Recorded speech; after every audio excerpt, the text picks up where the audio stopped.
Aunque yo quisiera ser de otro país, de otra parte, ¿quién iba a ahogarme la voz de mis mares? ¿Quién iba a ahogármela, ahogarme? Poder cantar este árbol, estas tierras, este aire. Podré cantar este aire. Hasta morir yo podría en otra parte, cantando yo en otra parte. Pero mi voz seguiría la de mis mares, siendo la de mis dos mares. ¿Quién iba a ahogármela? Ahogarme.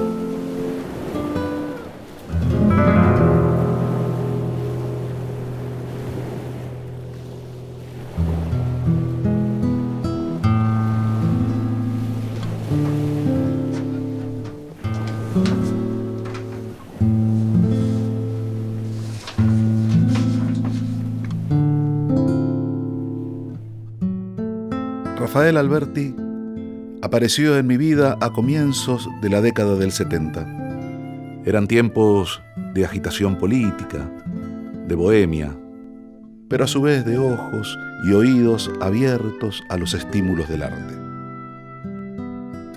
Fue por entonces que en Rosario, en una casa de estudiantes, llegó a mis manos un libro de poemas, baladas y canciones del Paraná. Aquellos versos me atraparon, eran simples y profundos a la vez. Estaban llenos de imágenes, hablaban de un paisaje que me resultaba familiar y encerraban una nostalgia conmovedora. Su autor, un poeta español del cual conocía algunos episodios de su vida, pero casi nada de su obra. Había oído hablar de su participación en la Guerra Civil Española y también de su amistad con Federico García Lorca y los Pablos Neruda y Picasso. Pero nada más. Su largo exilio argentino lo conocería tiempo después y estaba por entonces muy lejos de sospechar que algún día mi destino se entrecruzaría con el suyo. Pero con la libertad y el entusiasmo propios de mi juventud, en aquella casa de estudiantes comencé a musicalizar aquellos poemas sin ninguna pretensión de obra.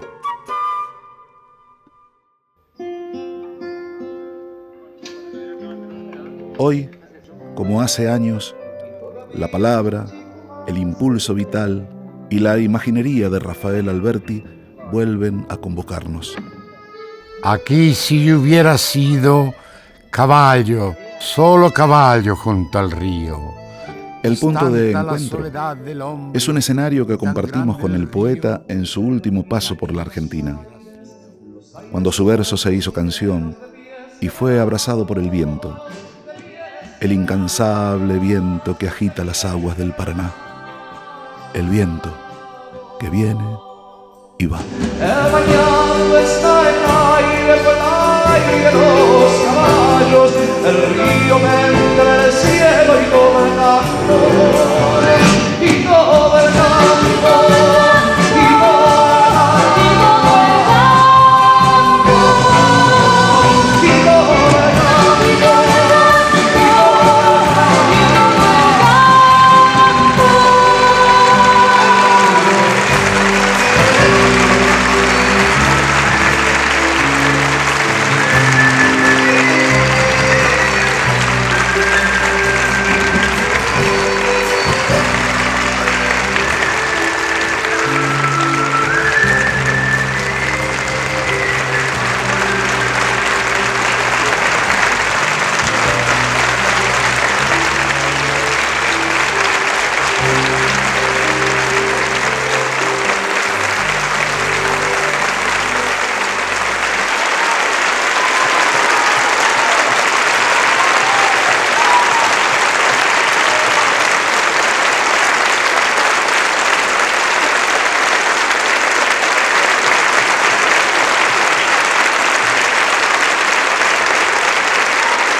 El aplauso del público argentino para el último de los grandes poetas vivos del siglo, Rafael Alberti.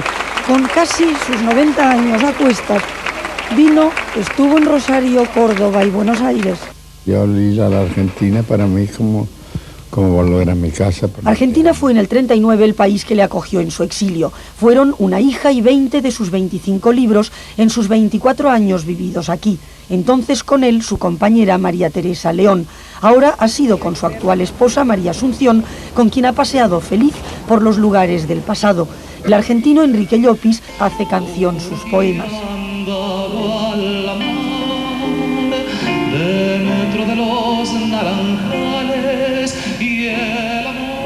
Estos conciertos de poesía, como el poeta gusta llamarlos, ilusionan a este último representante de la generación del 27, a quien acosan los admiradores como si de estrella de rock se tratase, y ha sido su libro Baladas y canciones del Paraná la inspiración de este espectáculo.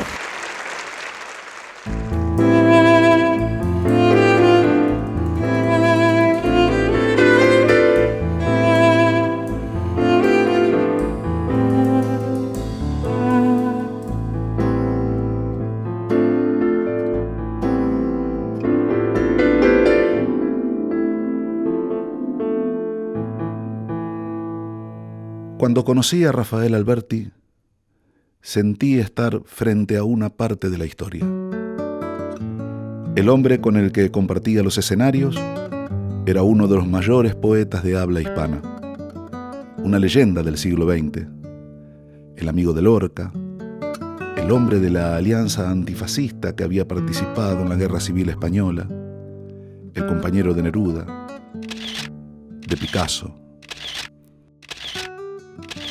En las largas charlas que tuve con él, pregunté y fui conociendo mucho más a todos esos personajes que pueblan nuestra memoria, nuestra cultura y nuestros corazones. Y también muchas veces me pregunté cómo habrán sido los años argentinos de Alberti y María Teresa León. ¿Cómo fueron sus días de exiliados? Cuando se vieron obligados a empezar una nueva vida prácticamente de cero. ¿Quiénes eran sus amigos? ¿Cómo sobrellevaron la tristeza del destierro?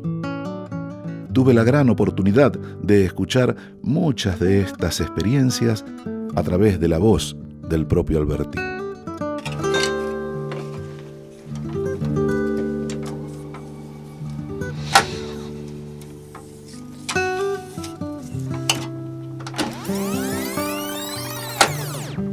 He sentido mucho América, muchísimo. Yo he estado 24 años en la Argentina, así que imagínate si yo conozco la Argentina, si yo me sentiré de allá.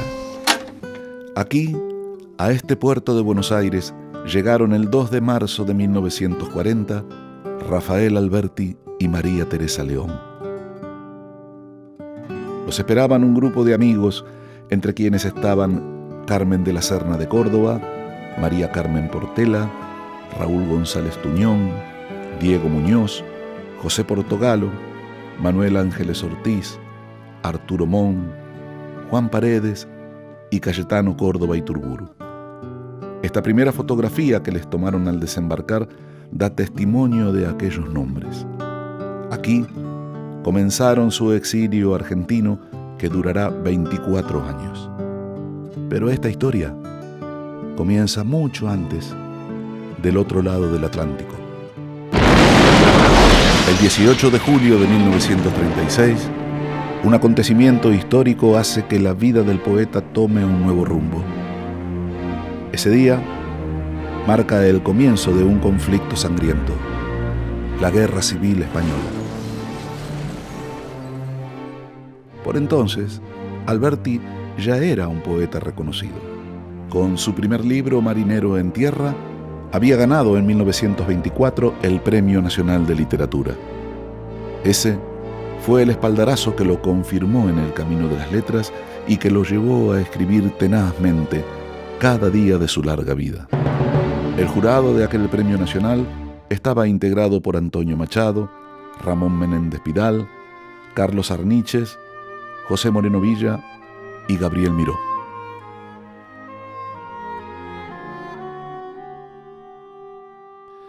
Madrid, la ciudad que había conocido contra su voluntad en plena adolescencia, comenzaba a seducirlo. Y él, a fuerza de ingenio, simpatía y talento, lograba ganarse un sitio entre lo más selecto de una generación de jóvenes artistas que tenían un refugio en común: la residencia de estudiantes.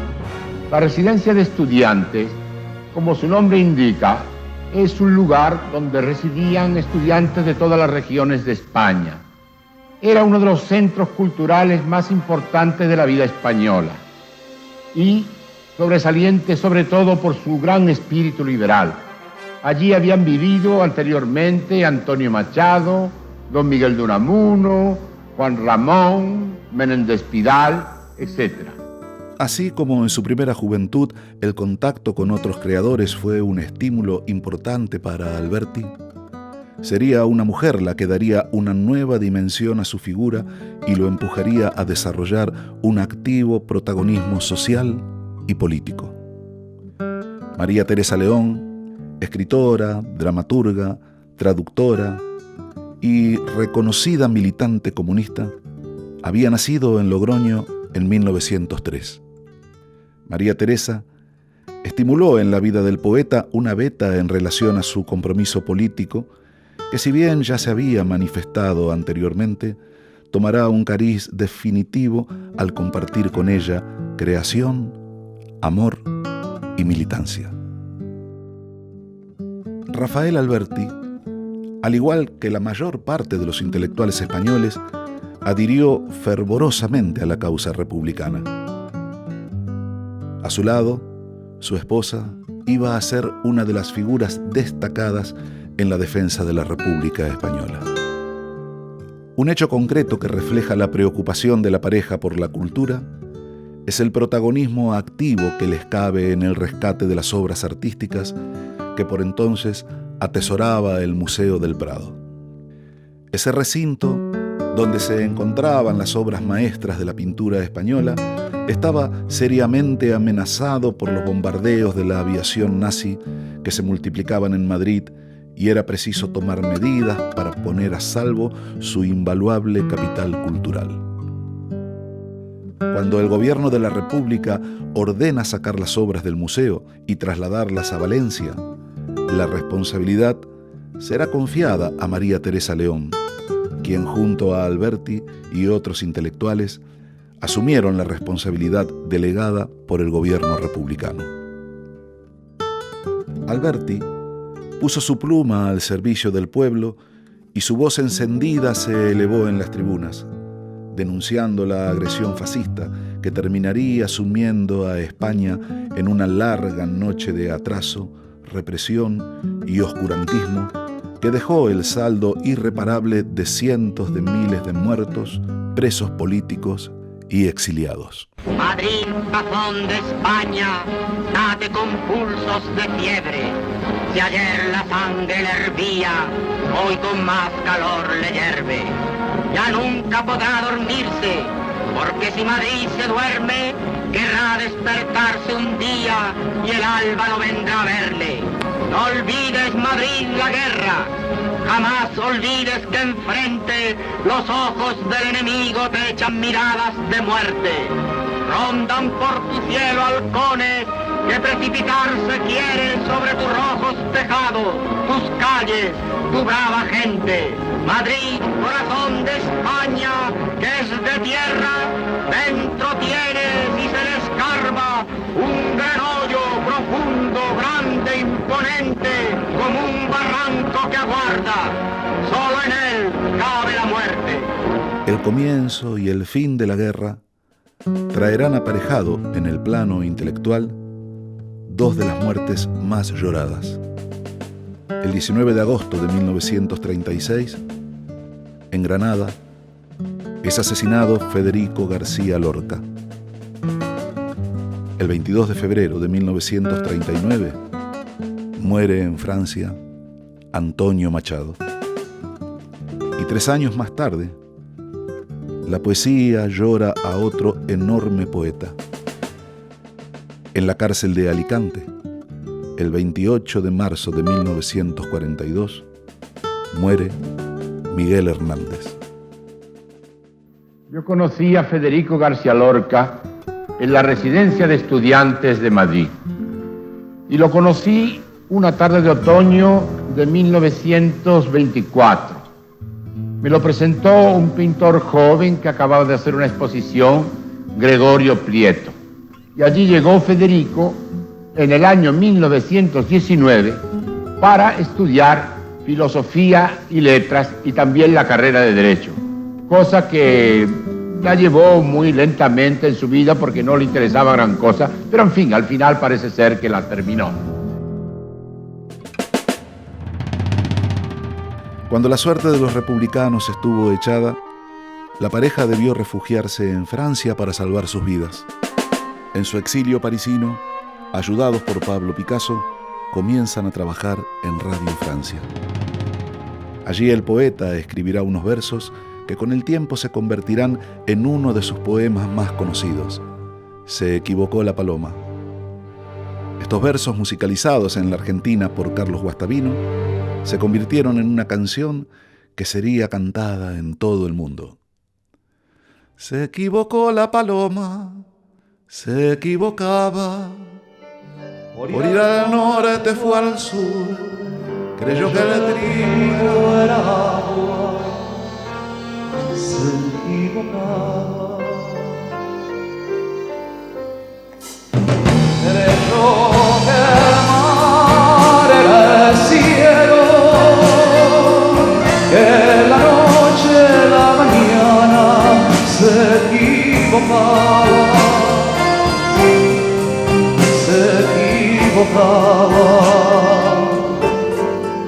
Que las estrellas, rocío, que la calor, la nevada se equivocaba,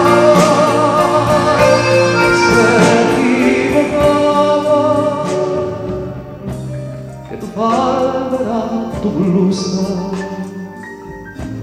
que tu corazón, su casa, se equivocaba. Ella se durmió en la orilla, o en la cumbre de una rama. Tal vez premonitoria, aquella canción fue una metáfora en la vida de Alberti. Porque en 1940, al declararle Alemania la guerra a Francia, el poeta desplegó sus alas y emigró junto a su mujer hacia el sur de América.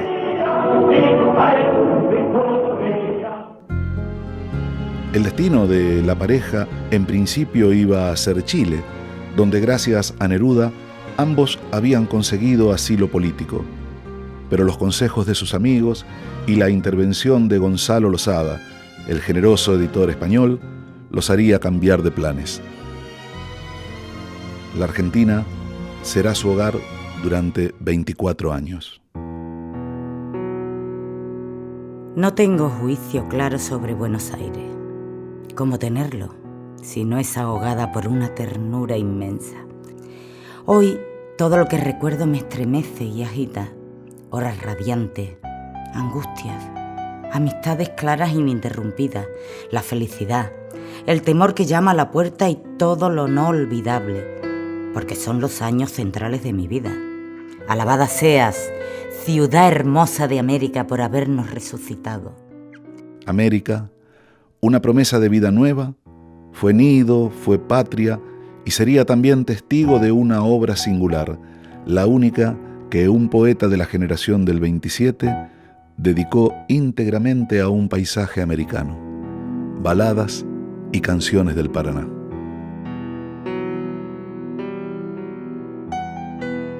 Pero la infancia de Alberti transcurre entre su río Guadalete y su mar gaditano. El primer gran descubrimiento del niño Rafael fueron los libros. Voraz lector, las historias lo atraparon desde temprano, aunque ya en su adolescencia no sería la escritura, sino la pintura la primera de sus pasiones. En eso andaba, soñando ser pintor, cuando lo sorprendió el primero de sus muchos exilios. Su padre decide trasladar a su familia y tentar suerte en Madrid, donde se radica en 1917. El mar, la mar, el mar, solo la mar. ¿Por qué me trajiste, padre, a la ciudad? ¿Por qué me desenterraste del mar? En sueños, la marejada me tira del corazón. Se lo quisiera llevar. Padre, ¿por qué me trajiste acá? En el Museo del Prado, Alberti pasaba muchas horas tratando de imitar la técnica de los grandes maestros del pincel. Ignoraba todavía que su herramienta futura sería la palabra. El poeta aún estaba dormido en su interior, esperando su oportunidad de manifestarse. Y ésta llegó de la mano con el dolor ante la temprana muerte de su padre. Aquel día escribió sus primeros versos y a partir de ese momento la poesía lo habitó para siempre.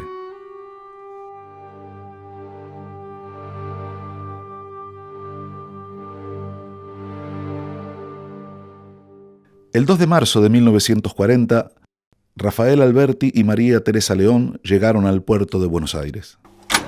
Buenos Aires, qué ciudad, como París, maravillosa. Con los ríos aquellos, con el Tigre, todo aquello. Yo llegué cuando vivía todavía Oliverio Girón. Se portó conmigo muy bien. Pero qué bonita la Argentina, Gonzalo Losada le ofreció a Alberti la publicación del libro Entre el clavel y la espada, que el poeta había terminado durante su travesía por el Atlántico. Con el tiempo, Losada terminaría editando la mayor parte de la obra de Alberti y también muchos títulos de María Teresa León. Yo tenía allí un editor que no había en España, que era Gonzalo Losada, que ese era el alma de todo, el que nos publicaba todo y era español. Era de un empleado que tenía la Casa Calpe, que se hizo argentino y del empleo pasó a tener la propiedad de la... No, un hombre de mucho talento. Hombre, era encantador, además era un grandísimo amigo.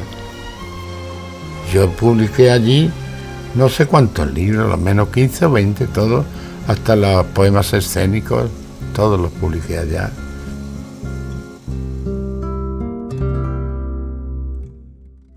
Rodolfo Araoz Alfaro, apoderado del Partido Comunista Argentino, les aconseja pedir un permiso temporal para visitar Buenos Aires y luego gestionar los permisos de residencia para legalizar su estancia en el país. Para ello, pone a disposición de la pareja su casa en Villa del Totoral, en la provincia de Córdoba, donde Rafael y María Teresa podrán refugiarse durante el tiempo que dure su situación de indocumentados. Invitado por Araoz Alfaro, Rafael Alberti viene a Totoral y Araoz Alfaro vivía en esta casa que está a mis espaldas. Y entonces seguramente Rafael caminó por este parque bajo estos árboles y ahí es donde nace una gran amistad y la vinculación de Totoral con Rafael. Yo viví 3 años lo menos en la quinta aquella de Rodolfo Araoz Alfaro, que era preciosa. Yo hice mi jardín allí, que por cierto cuento como detalle extraño que después que yo hice mi jardín pasó una bandada de flamenco que nunca habían pasado por allí, esos pájaros altos con un pico, así, ¿verdad? Y con los picos así me rompieron todo el jardín y siguieron volando. Yo cuento como cosa curiosa la hazaña que me hicieron los flamencos en la quinta de Araoz Alfaro, qué bonita es. Por el Totoral bailan las totoras, el matrimonial. Al tuturuleo que las totorea, baila el venteveo con su vientevea. ¿Quién vio el pico feo tan pavo real entre las totoras por el Totoral?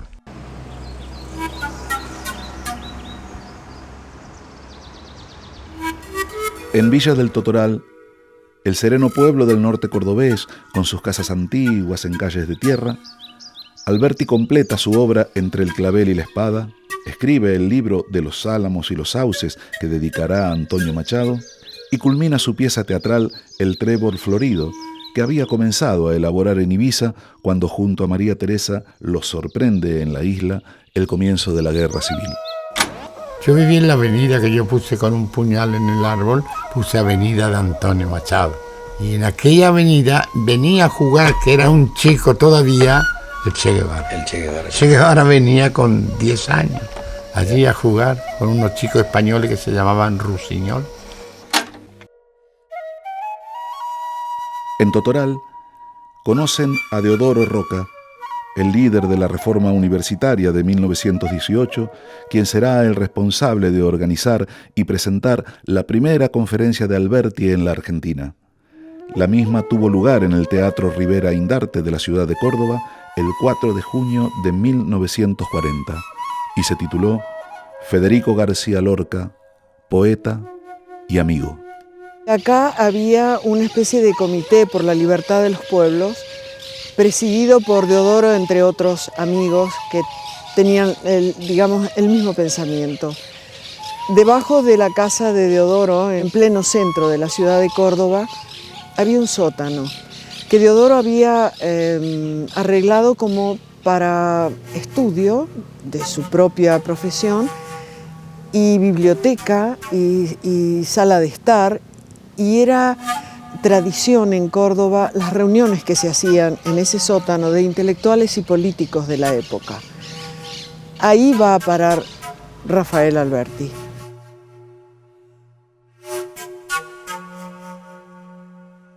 El 30 de septiembre de 1940 consiguen regularizar su permanencia legal en la Argentina.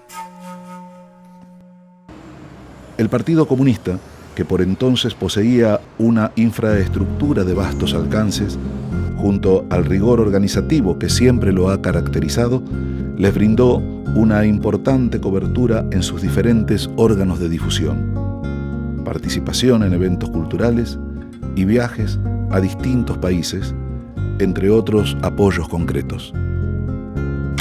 Vivimos desterrados de verdad, pero asimilados a las tierras donde estábamos. He estado tantos años, ¿verdad?, que realmente supe mezclar muy bien mis tierras andaluzas con aquello. Pensar que yo hacía mis poemas de Cádiz en la Argentina. A los pocos días de llegar a Buenos Aires y aún indocumentado, Alberti firmará libros en la librería Anaconda de la calle Corrientes. Ese será el comienzo de una intensa labor que lo llevará a dictar conferencias y recitales por todo el país, así como también en el Uruguay. En el Colegio Libre de Estudios Superiores de Buenos Aires, dictará una conferencia titulada Una generación de poetas españoles. Allí dirá: nuestra primera juventud allí quedó, dejó sus experiencias, sus hallazgos, sus equivocaciones, y vamos a comenzar nuestra segunda etapa, a continuar el camino. Pero ese camino se encontró de pronto con la sorpresa terrible de la guerra de España, llenando nuestras voces de sangre, dispersándonos al fin.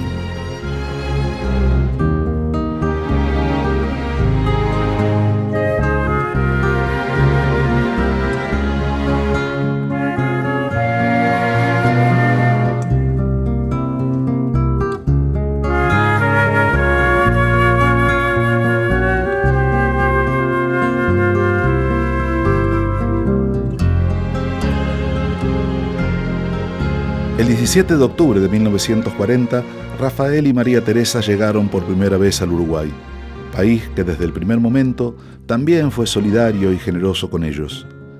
Aquella primera visita será breve.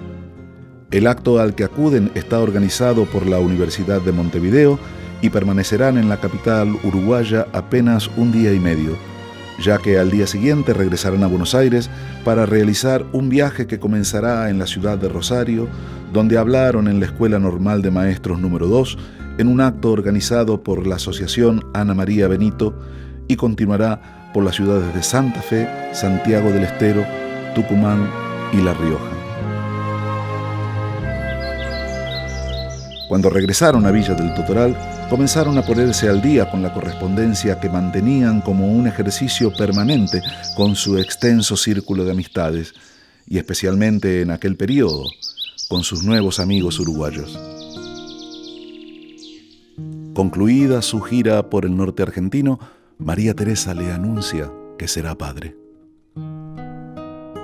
Aitana, la única hija de María Teresa León y Rafael Alberti, nació en Buenos Aires el 9 de agosto de 1941. Esa niña, que vio la luz en la Argentina, sería un ancla que amarraría eternamente al poeta con esta tierra.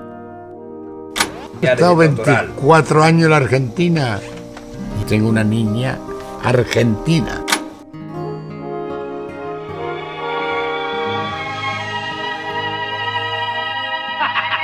Ese año está marcado por el inicio en el país de una serie de prohibiciones y censuras en el campo de la cultura. La censura recae sobre la película de Chaplin, El Gran Dictador, y también se prohíbe la proyección del acorazado Potemkin de Eisenstein. La cantante judía Isa Kremer, con quien María Teresa compartía recitales, también sufrirá la prohibición. Pero se suceden los actos de solidaridad y logran publicar Contra viento y marea de María Teresa y Entre el clavel y la espada de Alberti. Comienza para ellos una etapa intensa que los llevará a trabar amistad con los artistas argentinos más importantes de su tiempo. Eran tipos muy agradables, muy llanos. Al principio Rafael establecía alguna distancia propia de lo que uno sabe que existe para un hombre de la fama y la popularidad de él, que en ese momento la tenía. Pero muy rápidamente se rompía esa distancia, porque era un hombre al cual le gustaba la sociabilidad, le gustaba hablar. Era muy divertido, era muy locuaz, se prendía en bromas, hacía bromas, y era un tipo muy afectuoso. María Teresa tenía un rol distinto. María Teresa tenía el rol del eje de la vida cotidiana. Los dos eran tipos muy llanos, muy accesibles, simpáticos. Un matrimonio lleno de gracia, lleno de encanto y de seducción y de capacidad de diálogo, ¿no? Rafael era un hombre muy especial, ¿no? Un hombre muy ampuloso, que vestía muy originalmente. Ya su físico era grande, María Teresa vestía muy original. Eran un matrimonio que cuando estaban juntos era muy vistoso y les gustaba mucho hablar y contar cosas, y con el acento español y con todas las historias que ellos realmente podían contar. Era muy atractivo escucharlos. María Teresa y Rafael continúan trabajando juntos o separados en distintos proyectos y actividades. Margarita Sirgu estrenará con gran éxito la obra de Alberti, El Adefesio. Convocada por el director Luis Zaslavsky, María Teresa trabajará en la adaptación cinematográfica de la obra Los ojos más bellos del mundo, y tiempo después, junto con Alberti, escribirán el guión de La Dama Duende, película dirigida también por Zaslavsky, que protagonizaron Delia Garcés y Enrique Álvarez Diosdado. Esta cinta, estrenada en Buenos Aires el 17 de mayo de 1945, estuvo prohibida en España, donde recién pudo verse en los años 80. Elenco y equipo técnico estaba conformado por exiliados españoles. Entre ellos, el escenógrafo y dibujante Gori Muñoz, quien diseñó y realizó el vestuario y la escenografía. En agosto de 1945, Alberti, el gran laudista Paco Aguilar y el pianista Donato Colaccelli visitaron a Manuel de Falla en su casa de Altagracia para hacerle escuchar al maestro la cantata Invitación a un viaje sonoro, obra que estaban representando en distintos teatros del país. Ese año se produce la gran movilización obrera del 17 de octubre, mediante la cual los trabajadores exigieron la liberación del entonces coronel Perón, quien había sido encarcelado por el ala más reaccionaria del ejército argentino. Los militares se vieron obligados a llamar a elecciones, y en febrero de 1946, Perón triunfa y comienza en la Argentina una etapa de cambios y transformaciones. magnífica victoria del 24 de febrero. Alberti y María Teresa continúan con sus ayudas solidarias al pueblo español y participan en un nuevo acto en el Estadio Luna Park. La convocatoria fue suscripta por Jorge Luis Borges, Atahualpa Yupanqui, Alfredo Varela y Lucas de Mare, entre otros. Alberti, con un permiso especial de la policía argentina, realiza su primera visita a Chile, invitado por Neruda para dar conferencias y recitales. María Teresa trabaja mientras tanto en el guión de la película El gran amor de Becker. La indignación vivida por los exiliados españoles frente al acercamiento y los acuerdos políticos que se producían entre la Argentina y España fue el detonante de un gran acontecimiento cultural en Buenos Aires, la Fiesta de la Poesía. En 1947 llegan al país los poetas Nicolás Guillén, León Felipe y Pablo Neruda, figuras destacadas de la poesía mundial que compartirán con sus pares argentinos y españoles exiliados un recital que tendrá lugar el 27 de julio y se realizará en la sede de la Federación de Sociedades Gallegas de Buenos Aires bajo el lema La poesía al servicio de la verdad. Franco tomó cartas directas en el asunto y ordenó a sus diplomáticos en Buenos Aires gestionara ante el gobierno argentino la prohibición del acto. El dictador era consciente de la repercusión internacional que él mismo alcanzaría con la presencia de tamañas figuras. Pero las gestiones y la gran adhesión y movilización de los intelectuales argentinos hicieron que él mismo fuera autorizado. Los exiliados habían logrado juntar un elenco irrepetible que pondrían sus voces al servicio de la resistencia española en un acto cultural sin precedentes. Después de estos episodios, llega para Alberti una época de reflexión, de melancolía, de regreso a las fuentes, de regreso a la pintura, su primera forma de expresión. La obra marítima es del 54, así que yo me dijeron que Cádiz celebraba el trimilenario. Sí. Como yo era muy patriota gaditano, como Cádiz tiene su historia escrita, no de fantasía, de muchos siglos, ¿verdad? De 2 o 3 siglos, escrita. En el año 54 se celebraba el trimilenario de Cádiz y yo hice una serie de dibujos y de canciones, obra marítima que se dice, y les puse en Buenos Aires, en aquella librería de aquel francés que había, no me acuerdo cómo se llamaba, cerca de Florida, pero una exposición de cuadros bien hechos, no eran apuntes ni eran nada, ¿verdad? Y yo fui cuando escribí el poema de Teletusa, ven Teletusa, romana de Cádiz, ven a bailar bajo el sol marinero.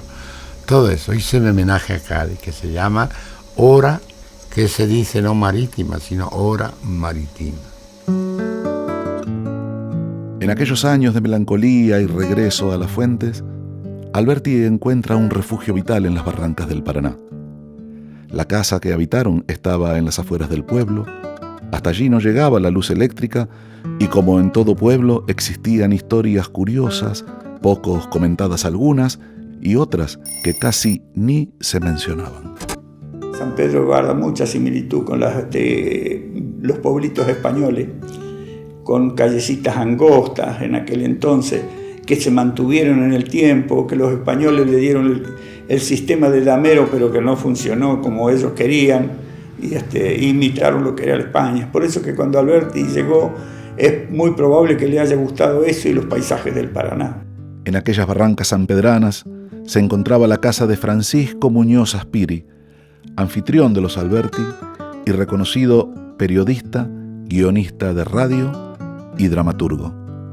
Era la época en que ya desaparecían los carruajes tirados a caballo y todo eso, y quedaban como una muestra algunos sulkis que él supo aprovechar para venir al pueblo. Yo iba en un sulky hasta donde estaba una casa que se llamaba la Quinta del Mayor Loco, que era un mayor del ejército que se había vuelto loco y que había cometido un crimen en la puerta de aquella casa. Y entonces yo tenía mi perro que se llamaba Lamuki, y cuando Lamuki miraba al arco vacío de la puerta aquella, se ponía a ladrar como una desesperada. La Quinta del Mayor Loco era nuestro mirador sobre América. No basta tomar mate para sentirse hijo del árbol, de la barranca, amigo de la isla. Nosotros lo fuimos. Entramos en la vida de las hojas, del río aquel que nos huía, quedándose tan quieto, ocre y parado. Don Rafael, ¿le gustaría ver una carrera de potros? Y allá iba Rafael con el gallego de la quinta de enfrente, aquel buen hombre que nos decía diariamente: vengan, vengan, llévense las naranjas que necesiten. Tengo 5.000 plantas. Y se miraba las manos y se las estrujaba de gusto, levantándolas luego hacia el sol de América. 5.000 plantas. Íbamos aprendiendo a querer aquel paisaje. Las nubes tienen forma de mapa casi siempre, ¿verdad? Y hay días en que son exactas y unas veces son el mapa de América, o son un islote que parece Australia. Tienen más que nada una configuración de mapa, indudablemente las nubes. Y entonces yo, estando allí en el Paraná, pues vi unas nubes preciosas que se proyectaban en el suelo, que eran el mapa de España. Entonces hice ese poema. Hoy las nubes me trajeron volando el mapa de España. Qué pequeño sobre el río y qué grande sobre el pasto la sombra que proyectaba. Se me llenó de caballos la sombra que proyectaba. Yo a caballo por su sombra busqué mi pueblo y mi casa. Entré en el patio que un día fuera una fuente con agua. Aunque no estaba la fuente siempre sonaba. Y el agua que no corría volvió para darme agua.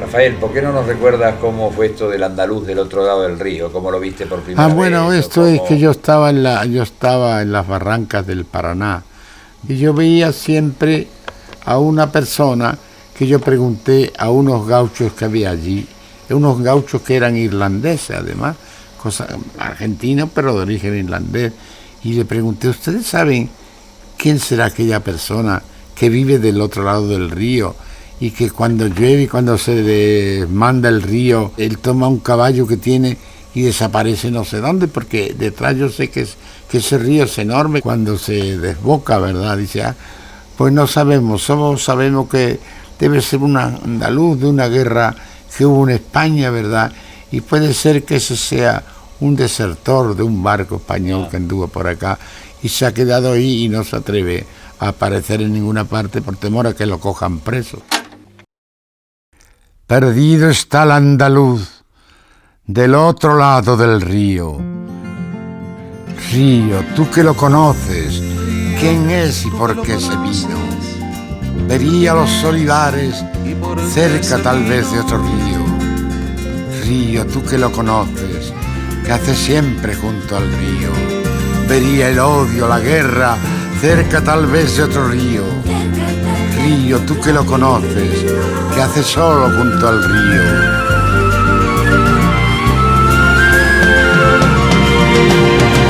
soledad de un andaluz del otro lado del río. Cara, solo ese andaluz. Soledad de un andaluz del otro lado del río. Cara, solo ese andaluz del otro lado del río.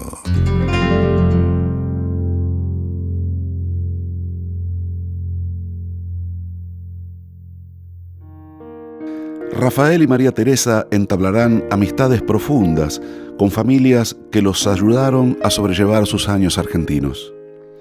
Los Mushnik, los Kornblick, Enrique y Perla Rothsay, la familia Duhovne y la familia Rapoport, entre otras. Rafael y María Teresa vivían al mismo tiempo en Recoleta y tenían una casita de fin de semana en Parque Leloir. Y ahí andaba Rafael, tenía una bicicleta de mujer viejita y a veces venía a nuestra casa, pero sobre todo se lo veía andando en bicicleta por el Parque Leloir, que es el lugar donde estaba la casita.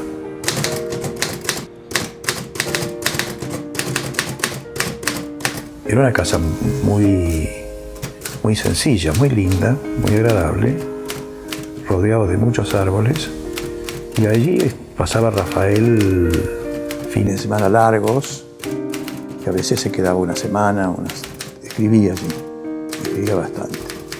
Que me acuerdo que él escribía más bien en papel, se llamaba papel de avión. Ese es mi recuerdo, no sé si es cierto. Presionado por los militares golpistas, el presidente Arturo Frondizi firma un decreto que pondrá en ejecución en 1960, el Plan Conintes. La persecución y el clima de inseguridad que vive la Argentina por esos años serán claves para la pareja a la hora de tomar la decisión de regresar a Europa. Fue en la época del Plan Conintes. Fue una razzia en la cual fueron a la casa de Rafael y María Teresa, y cuando llega la policía de la CIDE, estaba solo Aitana allí. Lo buscaban a María Teresa o a Rafael, estaba Aitana, los atendió, estuvieron, fue de tarde o de noche, estuvieron varias horas preguntando. Comparado con lo que vino después, fue un procedimiento tranquilo y pacífico, y se fueron. Lo cierto es que Rafael y María Teresa estaban en Castelar, estaban en su casa de Parque Leloir. Rafael, por prudencia, se vino a mi casa, a la casa de mis viejos. Yo creo que ese fue el inicio de su desvinculación con la Argentina, porque fue una señal de peligro. Y 2 años después o 3 años después emprendieron su emigración a Roma.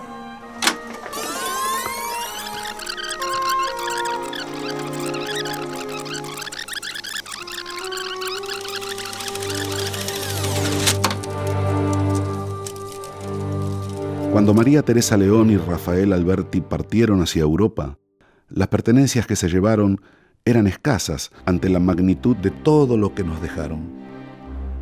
Más allá, incluso, de su lucha inquebrantable y su profundo compromiso con la libertad, ellos y un largo listado de artistas e intelectuales del exilio republicano español nos enriquecieron con su talento, nos sedujeron con su inventiva, nos cautivaron con su amoroso apego por la vida, nos hicieron soñar y emocionarnos. En definitiva, nos ayudaron a crecer. Barrancas del Paraná, conmigo iréis el día que vuelva a pasar la mar. No ya como el condolinos que de niño pasó el mar, seré cuando pase el mar. Mi cabeza será blanca y mi corazón tendrá blancos también los cabellos. el día que pase el mar. Pero una cosa en mi sangre siempre el viento moverá verde cuando pase el día que vuelva a pasar la mar. Barrancas verdes del río, barrancas del Paraná.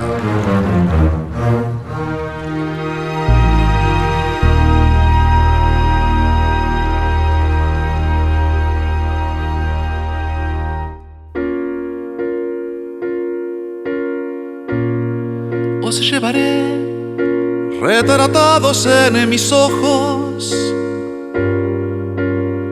en el claro de mis ojos. Los mirarán cuando llegue y algunos dirán: hay ríos y caballos en tus ojos.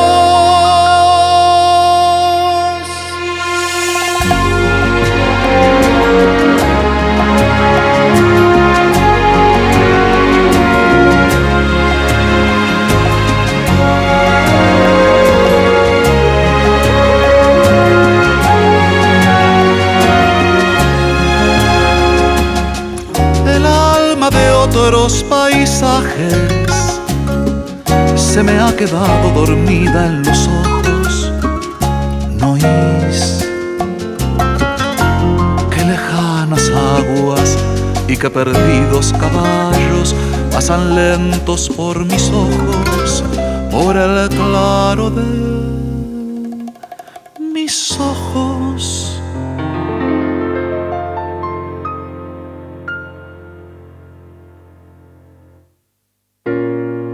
Os llevaré retratados en mis ojos,